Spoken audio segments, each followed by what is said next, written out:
We tend to focus on emissions and emissions targets for countries and that sort of thing. But I think the key thing that we need to be focusing on is actually stabilization levels for CO2 in the atmosphere. It's the concentrations that are the things we ought to be worried about. And so far, they haven't really formed the basis of policy.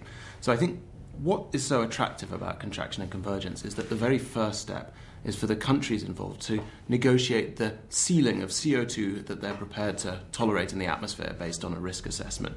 Once you've done that, it's relatively straightforward to work out a global emissions budget that's consistent with staying below that level. And then you can start having a negotiation between countries about how to share out that budget. But if you start instead, as Kyoto did in 1997, by passing a hat round between the world's countries and saying, well, what does everyone think they can manage in terms of emissions reductions?